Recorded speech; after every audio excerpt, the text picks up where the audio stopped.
Good evening and welcome to the November 12th School Committee meeting.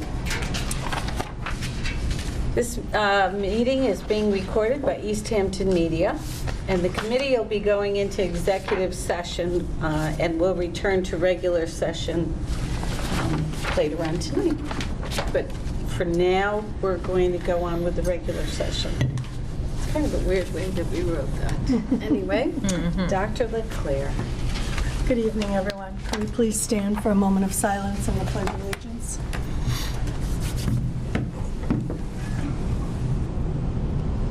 I pledge allegiance To the flag of the United States of America and to the republic for which it stands, one nation, under God, indivisible, with liberty and justice for all. I have a few announcements this evening. Some regular dates. The next regular school committee meeting is December 10th, and the swearing-in ceremony for officials will be Thursday, January 2nd, 2020. Congratulations to all the school committee members that were re-elected and to the mayor. Thank you. The school committee will have their first organizational meeting at the conclusion of the swearing-in ceremony. There is no school on Wednesday, Thursday, and Friday, November 27, 28, and 29, due to the Thanksgiving break. There are half-days of school on Monday and Tuesday, December 9th and 10th, due to teacher professional development. And there is no school beginning Monday, December 23rd, through Wednesday, January 1st, 2020, due to winter break. School will reopen on Thursday, January 2nd. And just to let everyone know, I have some good news from the high school that I wanted to share. The Easthampton High School Music Department has some exciting news. We recently had 8 students qualify for the Senior District Ensembles held at Westfield State. That was out of 12 that auditioned. They are Jordan Rail, Olivia Tabb, Emilise Wozniak, Lauren Bongiovanni, Alyssa Varney, Emma Norman, Akeith Yilmaz, and Eric Gertzma. Thank you, Sophia. She needs to tell me how to pronounce the names. In addition, several of these students will be receiving all state recommendations. Olivia Tabb had the second highest score out of all the 26 sopranos that qualified in her audition group. All students who qualified will be performing at UMass Fine Arts Center in January, and I told Mr. Ulias that I would give them a shout out at this meeting. And then to continue with the accolades, Mr. Ulias informed us yesterday that the Easthampton High School and the White Brook bands both received the Americanism Award from the Easthampton Veterans Council yesterday at the ceremony held at the American Legion. They also received a donation of $500 from the Veterans Council, so I'd like to thank the council. Finally, with Veterans Day being celebrated yesterday, on behalf of the Easthampton Public Schools, I would like to thank all of our local military service members, past and present, for their service and the families that support them. Thank you. Do we have correspondence? No correspondence. Do we have gifts? No. Do we have anybody for public speak? Then we will continue on.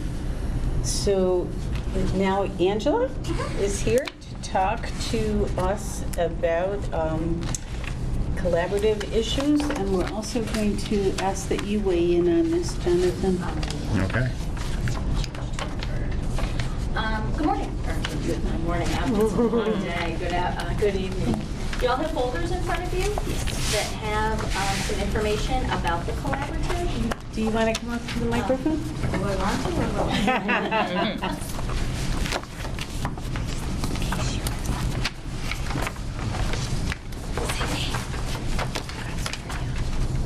Okay, there's some information about our goals and priorities, a service overview of the collaborative.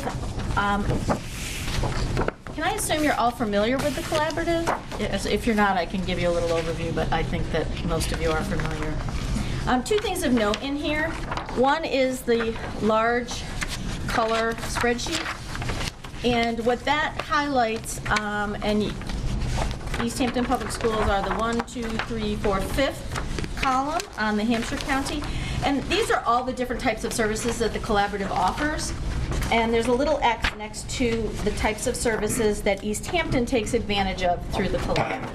And if you'll notice, there's very many X's. We really enjoy working with the educators at Easthampton Schools. There is a PD calendar. And just a quick little overview of sort of the recent programs and services that the collaborative has provided to Easthampton. Our site-based professional development, coaching, and technical assistance. We've done some educator team leading consulting.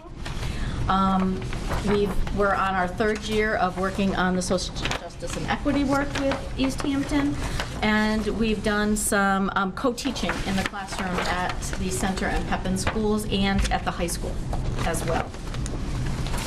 Currently, we have 1 student enrolled at Heck Academy from the Easthampton Public Schools. We've done some vision and orientation and mobility surveys for some students, and we are having 1 student attend our literacy center.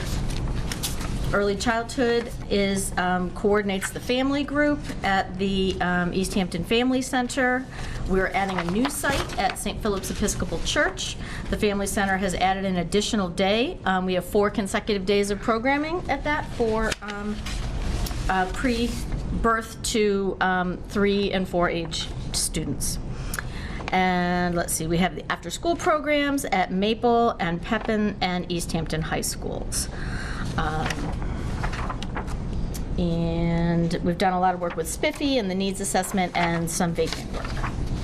And then there's a list of all the educators at the Easthampton Public Schools that attended PD from April 2018 until November 30 of 2019.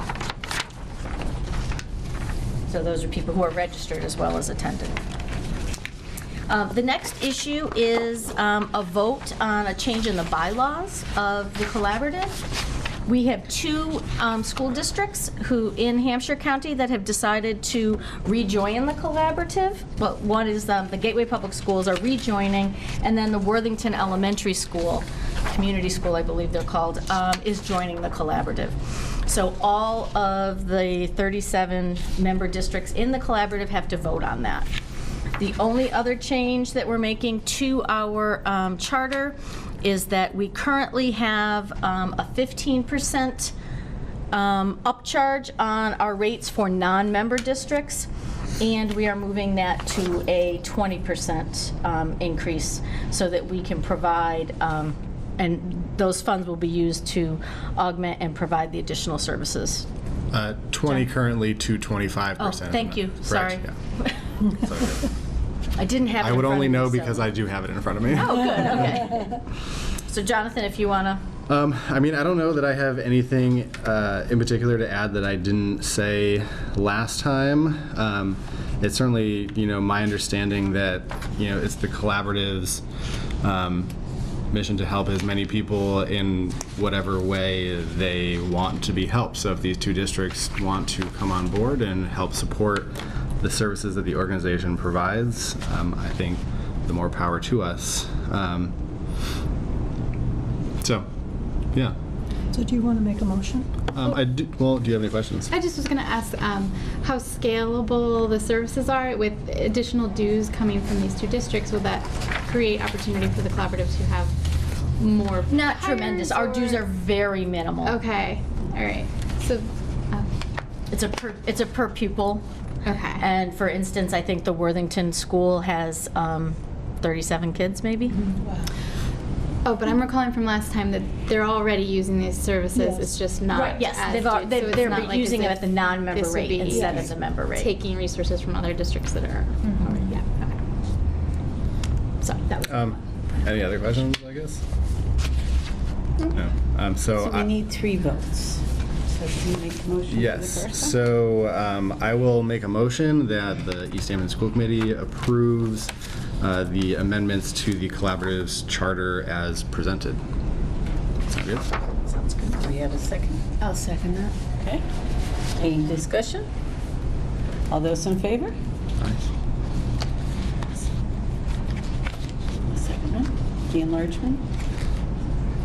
Oh, so I just, You want me to give you that? yeah, please.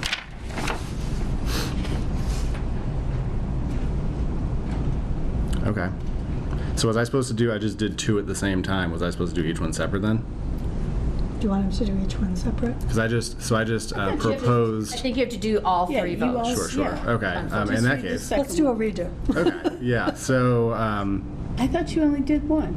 That sounded right. And I seconded. He said everything we discussed, so meaning both the Okay. introduction of Gateway and Worthington and the raising of the fees. yeah. Got My it. apologies. I didn't know we were going to go through each one. So, 3 changes on the table in that case. So the motion, the previous motion was to, in that case, allow in the 2 new member districts. This motion will be to approve the changing of the surcharge from 20% for non-members to 25% for non-member districts. I'll second. We're looking for? Yeah. There should be 3. All those in favor? Aye. And then we want to do the changing of this word from representative to liaison, correct? That seems pretty straightforward. That was just that was one of the things that Desi had Yeah. recommended that we change in our. And to my knowledge, that person's never really been to any of our every other month meetings. No. Yeah. So it makes sense for them to be a liaison as opposed to a representative. So therefore, I will make a motion that we approve the change of that term, representative to liaison, in the collaborative's charter as presented. I'll second that. Okay. All those in favor? Aye. My apologies for the confusion. Sorry to spring Thank you. that on Thank you. Thank you. Do you want to sign that and we can give it to Angela?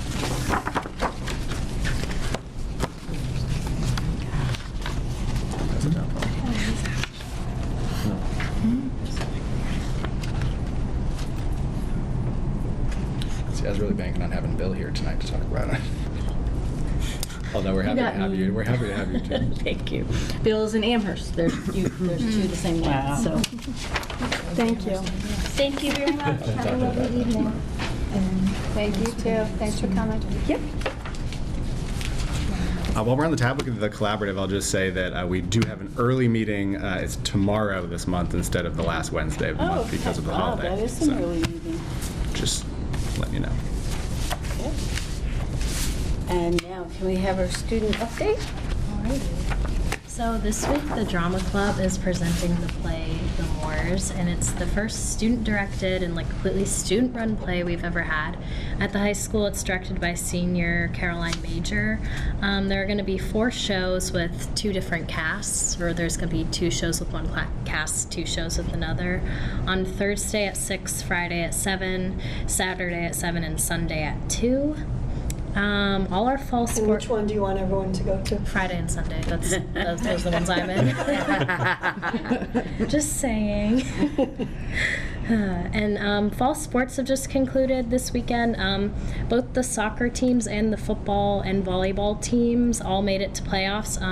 Girls volleyball and girls soccer made it to the second round of playoffs, and boys soccer and football made it to the semifinals. And golf made it, won the Western Mass tournament for the first time in 13 years. Nice. And yeah, and winter sports are underway, and they're starting to begin on December 1st, I believe. Next week, we have homecoming and Spirit Week at the high school. So every day during the week, there's going to be a different theme for students to dress up as, and then a pep rally and the dance and the gym at 7 on Friday.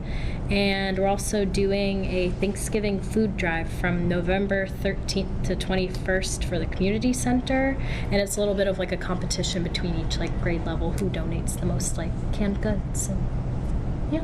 Thank you. Thank you. Mirren, can we have a finance update? So it might be helpful to scroll forward in some of the paperwork past all of the policy stuff. But there is 2 pieces of paper that might be helpful to be looking at. We'll first go over the 4th quarter report for the FY 2019 operating budget that concluded June 30th. It took a little bit longer for that quarter just to wrap up because of all the end of year paperwork. Obviously, you can see that in the end results of the fiscal year, we did spend every penny that was designated to us. There is some noted, as you can see, the sort of percentages. It did all balance out with some of the different increases and decreases to balance the budget. A couple of things that we knew about going into the end year that was going to raise some of the costs and have to be worked out. The administration for lunch monitors, as well as some of the equity work that we were doing last year, sort of raised costs there, as well as transportation costs, and the tuition to other schools for special education tuition. All of those things were sort of known and expected, and so also were balanced into this current budget to balance them more effectively this year, so that as best we can. Some of the other notable increases here are talking about sort of an increase in some legal expenses around special education last year. It's additional financial capital expenditures from the city, payments out for out-of-school districts has increased. There was also this is bad and good news, but for last year, there was a decrease in grant revenue because of a loss of the Healthy Youth Coalition grant. But the good news out of that is that even though we lost it last year, reapplying, we were able to get it for the next 5 years. So we've got another cycle coming in of money for the next 5 years for Ruth and her group to be able to continue to do the great work that they do in our community. And so was out of the funding last year, but will be in for the next 5 years. Well, it won't be in the schools. That's shifted to the city. Okay. Yeah. But it still exists. It It's just in exists. the city. Yeah. Okay. And if I could just note on the report, so it is not a guaranteed 5 years. Oh, It is a first year, so we got a new grant. It's brand new money, and after the first year, we need to reapply, and we'll need to reapply every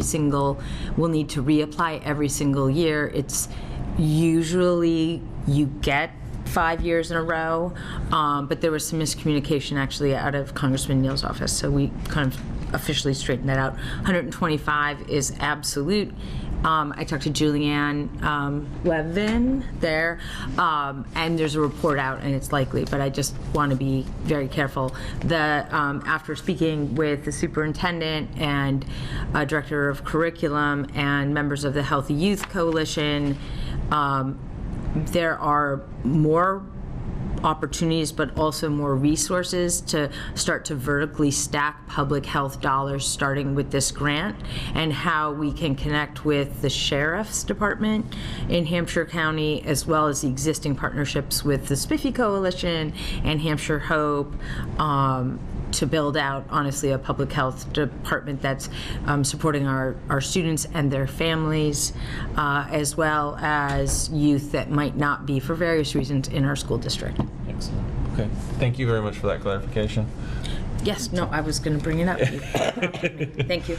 And I would also say it's great, your ability to stack all those things and bring I'm gonna try. more resources together. Definitely So, need them. Yes. A couple of the other notables for the closing out of FY 2019, substitute teaching expenses increased. That was, again, something that we knew was coming, and that we've budgeted for it this year, for dealing with it this year. And then also some of the transportation issues as well. So those are some of the other pieces for last year. Any questions that people might have on FY 2019? Actually, one other thing, too, that it isn't listed here, but one of the things that we were talking about, and I think is worthwhile for all the parents who are watching, one of the other expenses that we had in FY 2019 has to do with lunches. So one of the situations that we have in this city, as we do not turn children away, teenagers, children, anybody, away from getting a meal, that does sometimes mean that kids are taking meals that aren't paid for, whether or not they have whether or not they're allowed to get are designated by their family to be able to receive a free lunch or reduced lunch. And one of the things that we've done, since that was a significant amount of extra money that was spent to sort of balance that budget last year, we've done a couple things this year to be able to sort of increase revenue in that area and hopefully decrease how much we're spending out on that kind of a program. Some of the things that we did was really a more robust action plan of engaging families to be able to apply for that if they do qualify, and so that we can try to get additional funds from the state for that. And then also we've sort of increased some of our different ways that our meals plan are used around the city. I think I'm saying this correctly, we are actually even hired to send meals over to Hilltown Charters, right? Neary School. And just some of the other things that we're trying to do to reduce those costs. But it is important for parents that if you are reached out to by our administration to reimburse us for your children taking meals that they are not eligible for free, that they do reimburse the city. That obviously, $60,000 was spent on that last year alone, and so it's smaller amounts to each individual family. If they are able to pay it, we really appreciate them paying that back to us, and we will continue to try to reach out to those families that have past balances from past years. Even though we've balanced it in terms of our budgets, we're still looking for that funds to be returned. I don't know if there's anything else on that you'd want to add to that as a comment. It's a significant issue, and it's not just in Easthampton. I think it's across the country. We have many families that are either unable or maybe they don't realize that their children are carrying debt. We contact families beginning at a $5 deficit, but some parents are just not willing to pay for their children to have a meal midday, and we're not turning kids away. So it becomes a financial burden on the school district that we have to come up with that money at the end of the year. So it's a challenge. Well, it's hard to imagine, but there are a number of students that either aren't coming to school with the lunch from home, or just don't like what they have, so they're getting that lunch. Sometimes parents don't realize that until they get the bill. And some parents, might realize that their kids are doing this, but I'm not sure everybody has a big picture of just how much a hardship it really becomes for school. That's a lot of money. Those are teacher salaries. Those are supplies. In public schools, don't have huge budgets. So it's really important that we all get on top of that, including the community as a support. And I think I would just add that I think we want to be understanding. Absolutely. And we certainly think that if a parent has the possibility of applying for a free or reduced lunch, then to reach out to us and help us get their children on that so that they don't have to pay that cost. The negligent side of that too, it ends up being a lot of financial impact on us. So. And we're just not going to allow children to go hungry. Yeah. So we're not going to say no. So it's kind of a difficult problem. Yeah. Okay, so unless there's other questions, moving on to the second sheet there, we also were able to review the first quarter of 2020 budget. And so those numbers are coming in pretty much as expected. There's no real concern of overages or unexpected expenses so far in the first quarter. There was a number of expenses that came in that we knew going into the quarter that were going to be high. Some of the transportation costs, particularly for homeless children who are having to live out of district but still commute back into the district. That expense is now entirely held by our school district. And so that has a change this year mandated by the state with no additional funding. It's hoped that some of that will balance with the future budget as it's proposed, but we'll see how all that exactly plays out.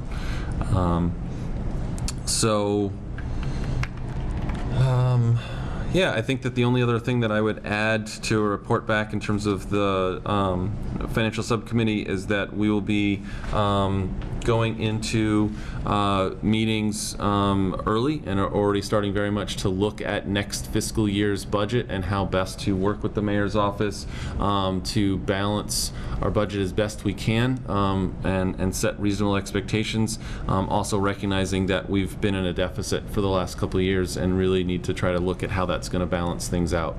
And so trying to preemptively get ahead of that with the leadership team's review of numbers, as well as meeting with the mayor's office and trying to figure out how best to look out and plan for next year. Probably the best news that came out of that meeting is that right now there aren't any significant areas to worry about, that it seems like everything is going to balance, plus minus, when it all comes out.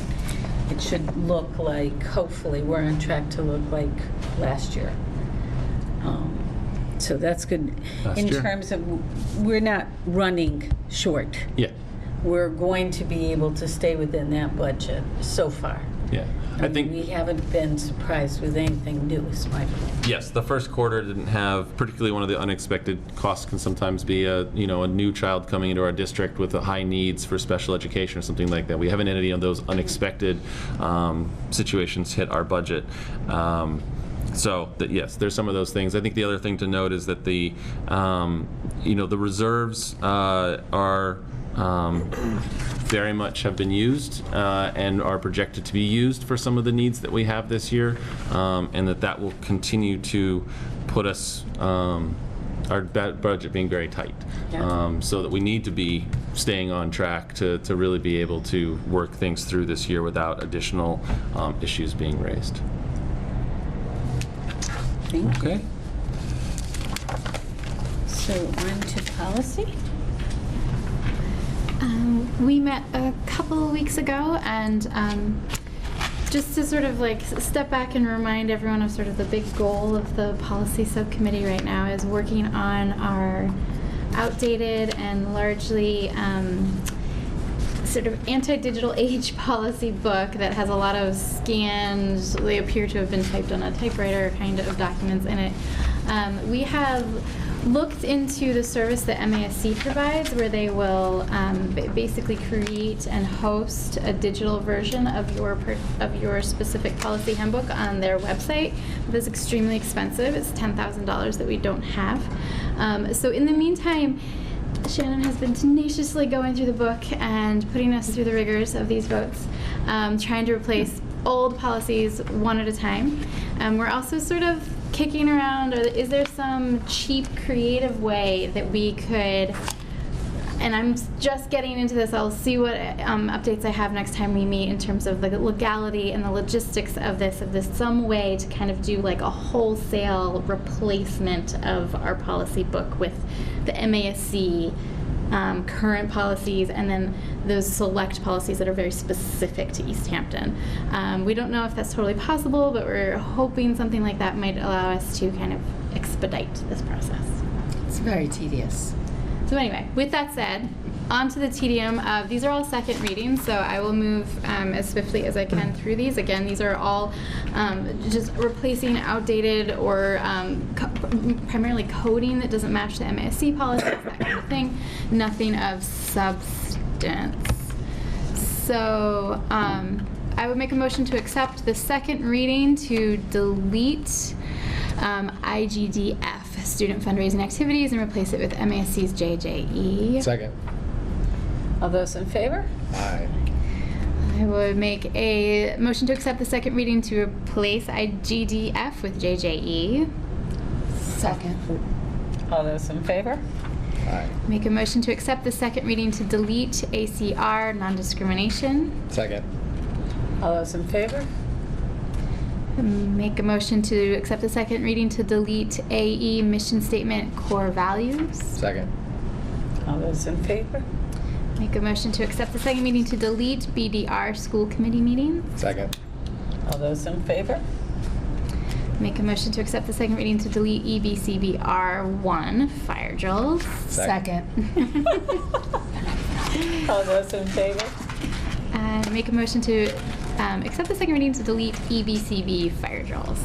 Second. All those in favor? That's a 3-page. Right. All right. Speak up. I tried, I couldn't get in there. Nikki's going for the award of the most seconded, votes I'll take in it. the whole school committee. Take that away. Did you have something you wanted to add? I have something for the other section if Yeah. we're ready to move on to the other. Do we have anything for wellness or health and safety? Oh, thank you. Wellness is going to meet in December. I'm looking forward to it.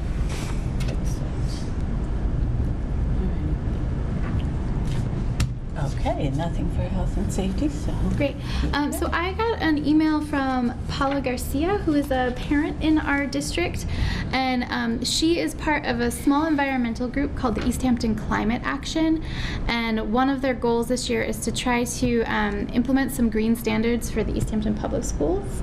They're interested in such things as the No Idling campaign, which we saw last year. Students made signs for idling while parents are waiting to pick up their kids, encouraging walking or biking to school, water filling stations at all schools, climate education in the curriculum, and school food options.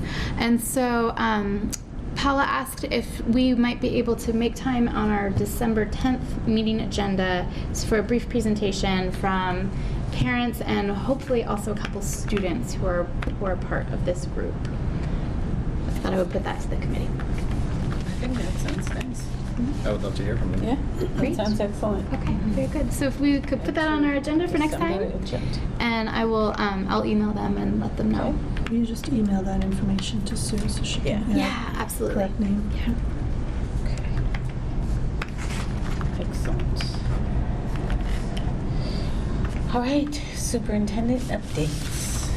Well, the update I have this evening is Julianne Levin is here to give us an update on accountability in the district in our MCAS results. It's November, so that's the thing schools do in November is we do our year, accountability. November 11th. Well, Today's see? November 12th. We're nothing if not predictable, That's right. Julianne. I like that. And so Julianne is our Director of Curriculum and Grants and Equity and whatever else Julianne wants to add to that title. So With Julianne, whatever else I welcome. want to add to the title. Oh, I didn't know. I did not realize. All right.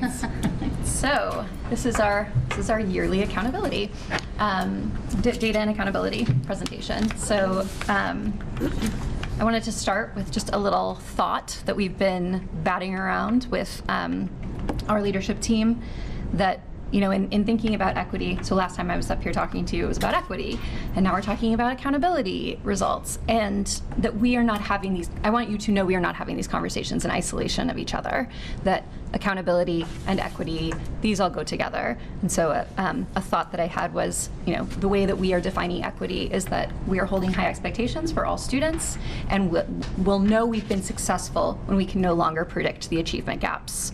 So we shouldn't be seeing, and in fact in Easthampton we are not seeing a gender gap, for instance, in science achievement, right? In fact, typically our girls are outscoring, our young women are outscoring our young men on that. And in English language arts, our young men tend to be outscoring our young women. So that's kind of an interesting one to look at. That said, we do still have some significant achievement gaps, and we'll see a few of those tonight, but largely what we're looking at this year with the support of our Director of Special Education is our students with disabilities and our gaps for them. And specifically, in a couple places, we're looking at the gaps for our Hispanic Latino population and drilling down even more to the Hispanic Latino population in our students with disabilities subgroup. So that's the sort of deep dive data work we're doing around both equity and MCAS. So I just wanted to give that all to you first. These are not siloed conversations. And I think that Dr. LeClaire has been very clear with us that they are not allowed to be siloed conversations. And so that feels like a really important piece of leadership right now in the district. Our theory of action, so it's got a lot of words there, but basically if we make our schools places that students feel like they belong, want to come to, feel nurtured in, then they will be able to engage in more learning, take more academic risks, be present at school, and ultimately improve on the standardized measures that we use, in this case, MCAS. So, and that is a through line that we've really built throughout our district this year. All right, so the accountability system. You may remember this, it has not changed from last year. So if you remember to November 11th last year, this was the same. So there are two pieces of it. There's a normative component, which is the accountability percentile. That's how we are doing in relation to the other schools in the Commonwealth. And then there's a criterion reference component, which is progress towards our achievement targets. So we're looked at and we are judged by the state in terms of both how we are doing in comparison to ourselves and also how we are doing in comparison to the rest of the Commonwealth. So you've got two pieces there. There are accountability indicators. So the reason this is not just an MCAS report is because MCAS is one measure in the accountability formula. Other measures might be, other measures are chronic absenteeism, access to advanced coursework, our graduation rate, our dropout rate. So those are all familiar. So it's not just MCAS, it's also the other accountability indicators. Something that was new last year, which we're looking at this year, is a focus on the lowest achieving students in addition to the whole population. So we're looking at how all students are doing, and then the state is separately saying, okay, but how are you doing for the students who are lowest performing? So this is around the theory of action, or around the strategy of lifting all boats, right? We're trying to lift all boats, and so if we are only paying attention to moving students who are sort of in the middle to more advanced work, then we're missing the opportunity to lift all boats with the rising tide. So that's that focus on the lowest performing students. And as you know, we've discontinued levels. We're not doing levels anymore. No one asked for levels. We're done. We have more descriptive categories now, and you'll see what those look like. So just for non-high schools, just so you know, achievement and student growth are both tied to MCAS. These are the indicators. English language proficiency is the access test. And then there are additional indicators of chronic absenteeism. So that's for Maple, Center Pepin, White Brook. Those are the indicators in the accountability system. For the high school, you add a couple more things onto that, including high school completion. That's our graduation rate, our extended engagement rate, our dropout rate. And then you also have advanced coursework is another additional indicator in the high school formula for accountability. So now you know everything you need to know about the accountability formulas, right? If you ever are actually interested in the I keep saying formula, but if you're actually interested in the formula, if you go to school district profiles, you click on the accountability tab, they do publish the formula. You can do the math yourself. You can. And then tell me what you find out. All right, so our overall district classification is that we are not requiring assistance or intervention. I actually left the 2018 descriptors on here because we've improved at every single school. So last year as a district, we were partially meeting targets. This year, we have made substantial progress towards our targets. That is the same at White Brook and Easthampton High School. So last year, we were partially meeting targets across the board. This year, we are making substantial progress towards our targets. White Brook went from the 18th percentile in 2018 to the 25th percentile. So that's the norm referenced component. And Easthampton High School went from the 26th percentile to the 35th percentile.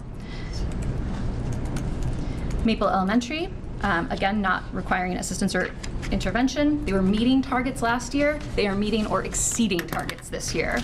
They went from the 58th percentile to the 68th percentile. Center Elementary is requiring assistance or intervention, which is also what their designation was last year.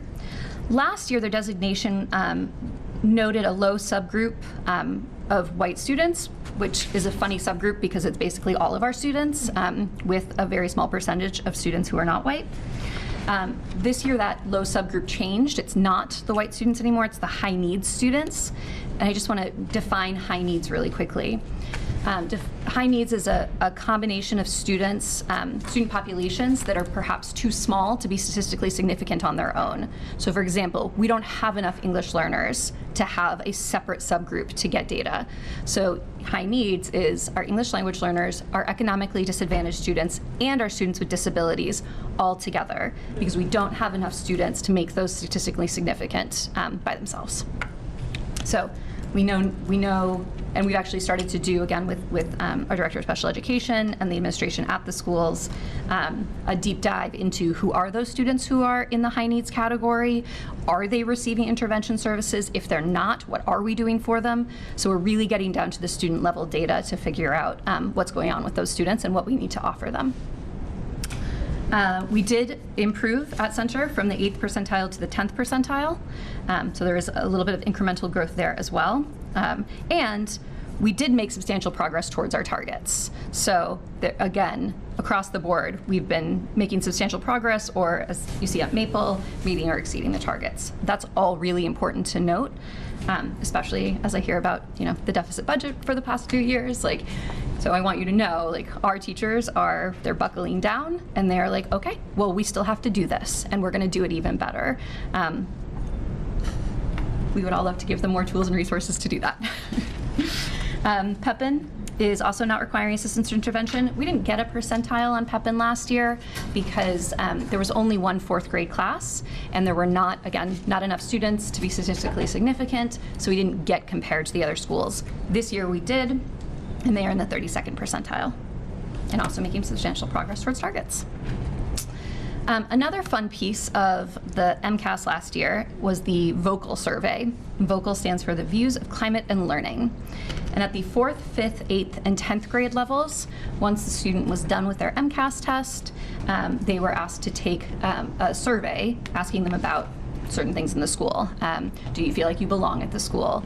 Do you feel like if a student gets an answer wrong in the classroom that they are supported by classmates and the teacher?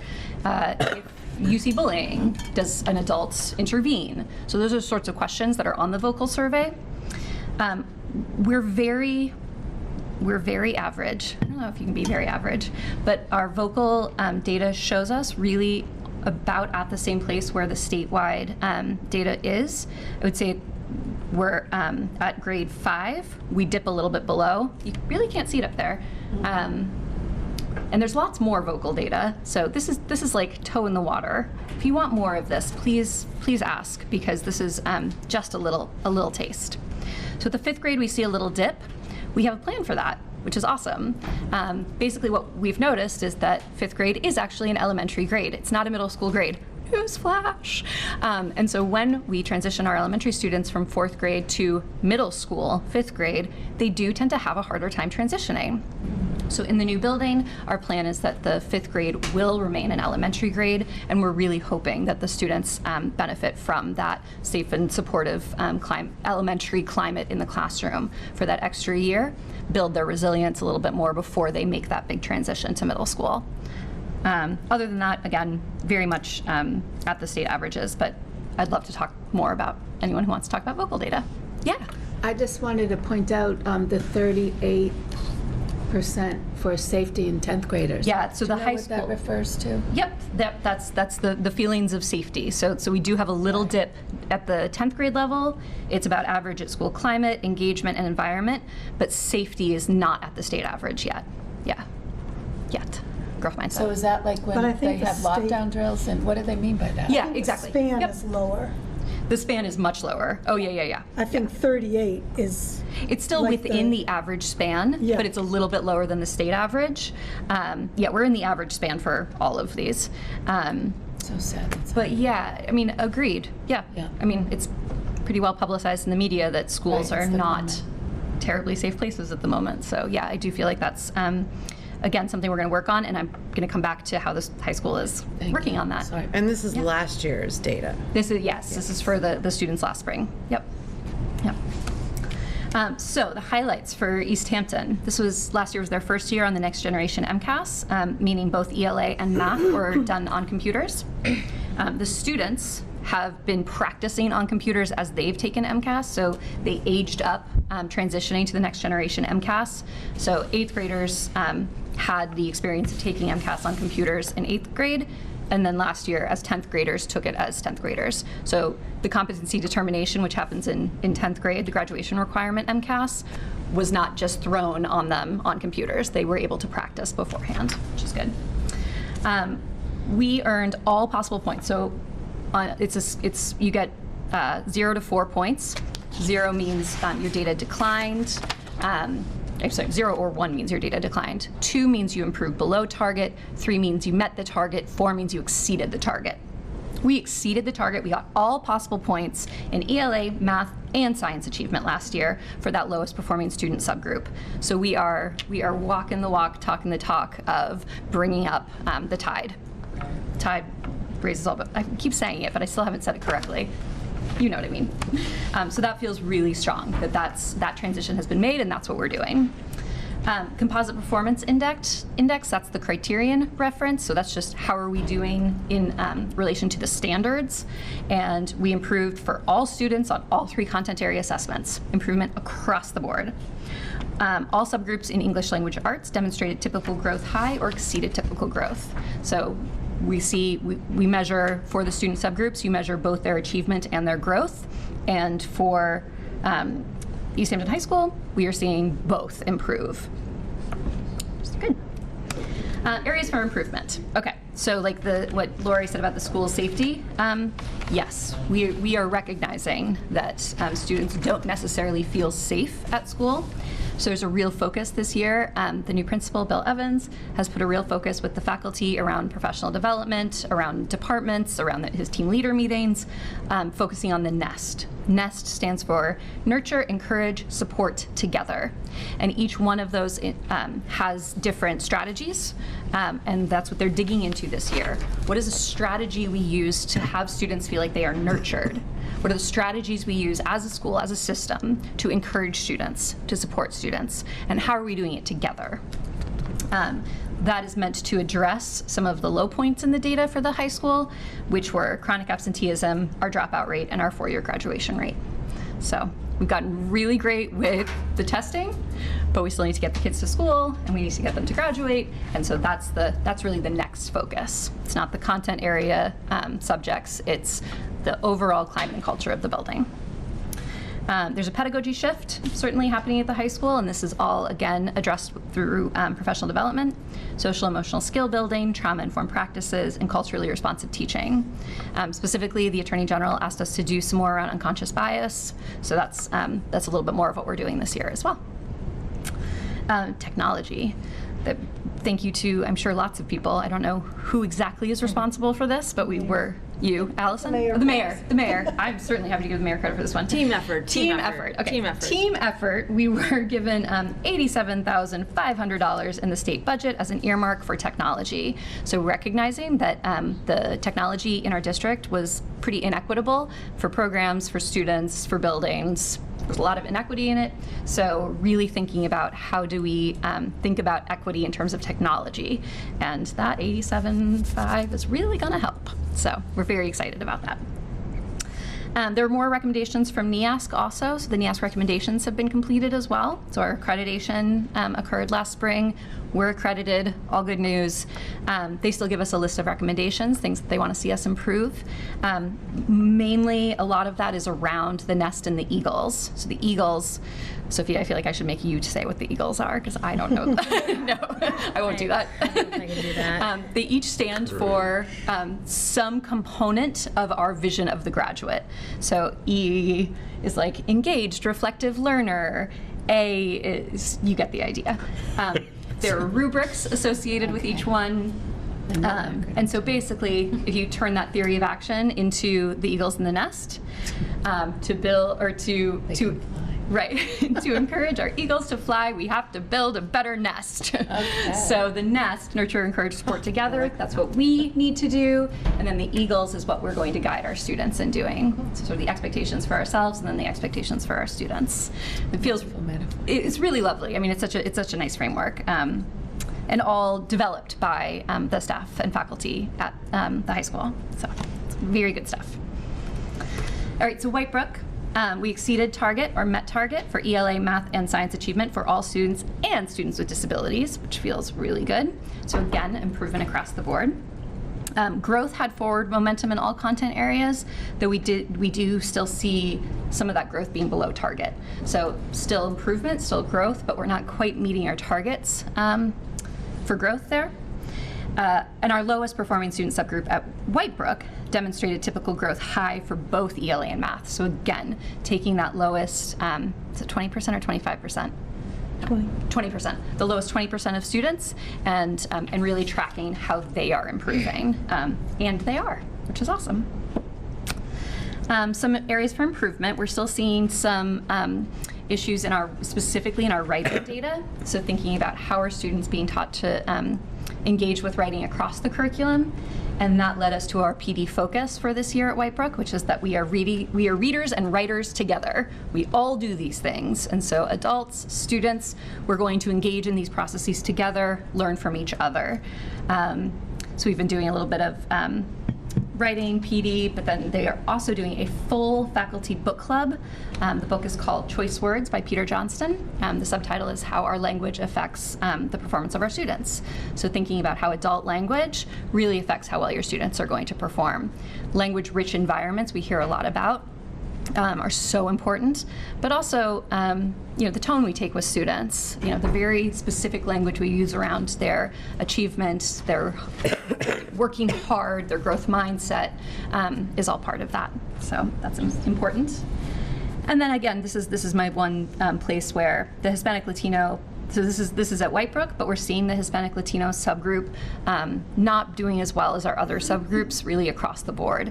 We don't have enough of a population in our elementary schools to get specific information from the elementary schools, but at White Brook and EHS we are seeing that.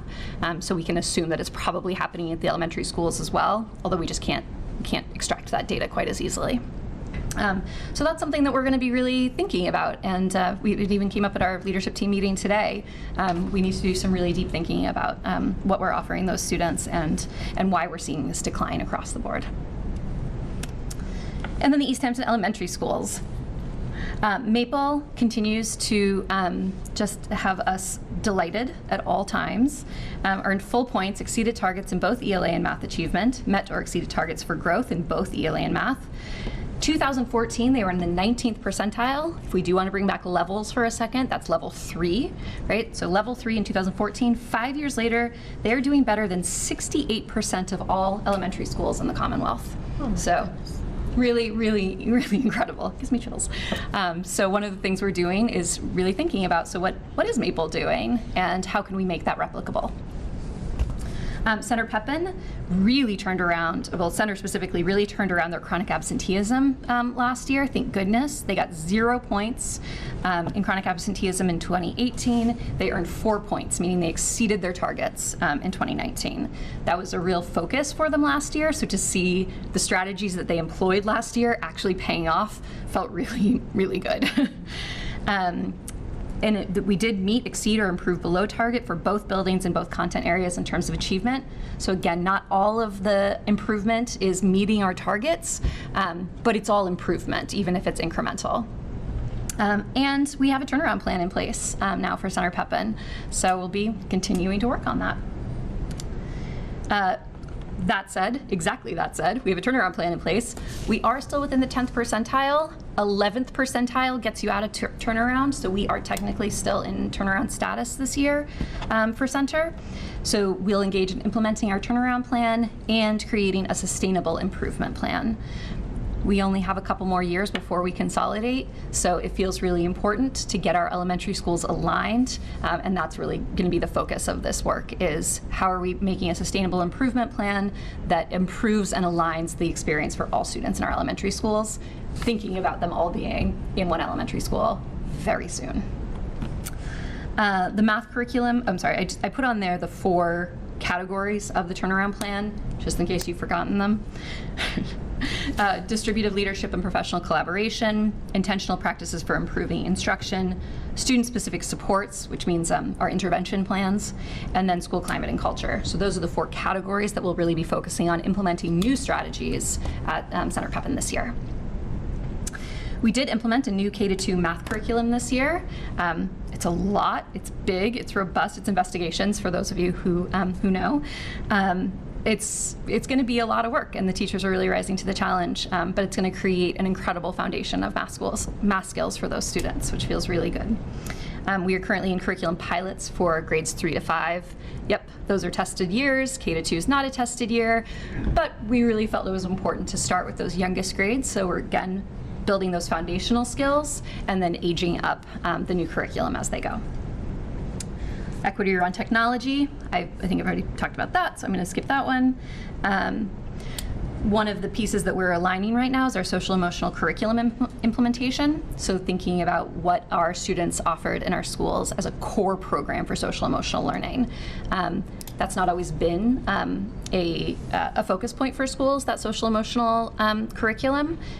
You know all about ELA curriculum and math curriculum and science curriculum, but this social emotional curriculum is how we are teaching students to engage with each other, and those are actual muscles that you have to build in order for it to go well. So we are now in the process of adopting core curriculum for social emotional learning and doing professional development for all teachers to implement that in their classrooms. And chronic absenteeism is going to continue. So we got all of those great points at Center last year, but we declined in our points in Pepin for chronic absenteeism. Maple also had a decline in their chronic absenteeism. Actually, it's an increase in the absenteeism, sorry. Points. Yes, yep, sorry. So we need to still be having conversations about chronic absenteeism. How are we getting students to school? How are we intervening when a student has missed, 5 days of school?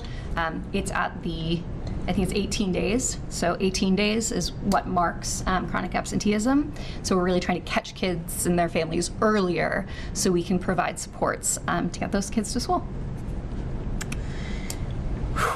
How'd I do? Great. Was it way longer? No? Okay. I was trying to be 10 minutes. It wasn't 10 minutes, was it? Not at all. Any questions? 10 minutes? That was a stretch. It was like half an hour. Questions? I was very thorough. Yeah. You were so thorough. Okay. Well, I appreciate that. Thank you very much. If you do know that this is like your pinky toe dipped in the water of the data that's available, even the public data that's on school district profiles. So I really recommend you learning more, and if you need someone to recommend some sources, I'm your person. So thank you all so much, and thank you so much for your support of the schools. It's really showing. Thank you. Thank you for all you do, Julia.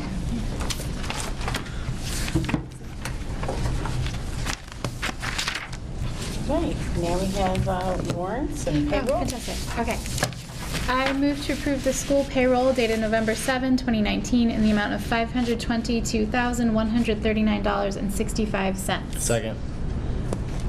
All those in favor?